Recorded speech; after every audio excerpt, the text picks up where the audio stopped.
ഖദീജ. ജിബ്രീൽ വാനത്തിൽ നിന്നിറങ്ങുന്ന ഖദീജ. ജിബ്രീൽ ചിറകടിച്ചു വരുന്നുണ്ട് ഖദീജ.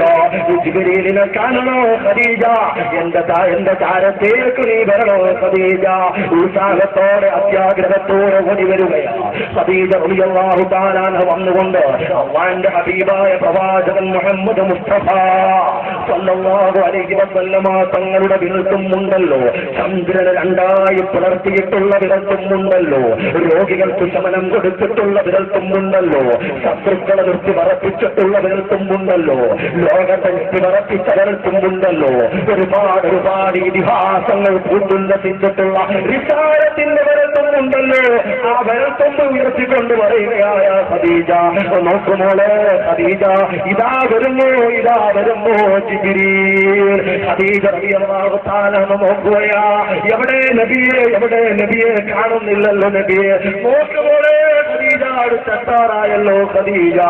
എവിടെ നബിയെ? നിങ്ങൾ തമാശക്ക് പോലും കള്ളം പറയാറില്ലല്ലോ നബിയെ. എനിക്ക് കാണാൻ പറ്റുന്നില്ലല്ലോ നബിയെ. എവിടെയാ നബിയെ? നബി തങ്ങൾ പറയുന്നു, ഖദീജ അടുത്തെത്തിയല്ലോ ഖദീജ. എന്താ ഖദീജ നിനക്ക് കാണാൻ പറ്റാത്തതോ? എന്ത് വിഖ്യാതമോ നിനക്ക് സംഭവിച്ചിട്ടുള്ളതോ? എന്ത് കുഴപ്പമാണ് സംഭവിച്ചിട്ടുള്ളത്?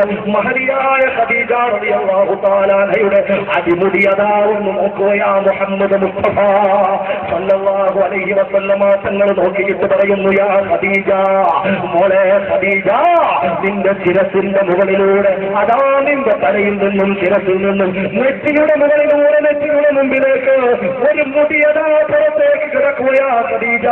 ഒരു മുടി പുറത്തേക്ക് കിടക്കുകയാ ഖദീജ. ആ മുടി നിന്റെ ഔറത്താ ഖദീജ. നീ അകത്തേക്കിടൂ ഖദീജ. ആ മുടി അകത്തേക്ക് ഇട്ടപ്പോഴാ പ്രിയപ്പെട്ട സഹോദരങ്ങള്, ഖദീജ ബീവിക്ക് മുഖറബിലും ലോകരെ കാണാനുള്ള ഭാഗ്യം സിദ്ധിച്ചിട്ടുള്ളതെങ്കിലോ, പെങ്ങളെ നിന്റെ ഒരു മുടിയാണോ 1000 മുടിയാണോ അന്യ പുരുഷന്മാർക്ക് മുമ്പിൽ കൂടെ പാറിപ്പറത്തി കൊണ്ടുപോകുന്നത്? ചിന്തിക്കണം. സ്വർഗം വീട്ടിലുണ്ട്. സ്വർഗമുണ്ട് വീട്ടിൽ, നരകമുണ്ട് വീട്ടിൽ. ഈ പറയപ്പെട്ട രൂപത്തിൽ വീട്ടിൽ അടങ്ങി ഒതുങ്ങി വേണ്ടതുപോലെയൊക്കെ ജീവിച്ചാൽ സ്വർഗം അവിടെ തന്നെ. നീ പാടത്തും പറമ്പിലും പണിയെടുക്കാൻ പോകണ്ട, അവിടെ തന്നെ സ്വർഗം.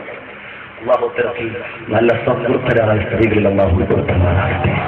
അള്ളാഹു നൽകട്ടെ ചെയ്യുമാറാകട്ടെ. പടച്ചവനെ, വേദനയുള്ള ഒരൊറ്റ വാർത്തകളും നമ്മുടെ പ്രിയപ്പെട്ട പെങ്ങന്മാരിൽ നിന്ന് കേൾക്കേണ്ട ഒരു സാഹചര്യവും വരാതെ അള്ളാഹു കാക്കുമാറാകട്ടെ.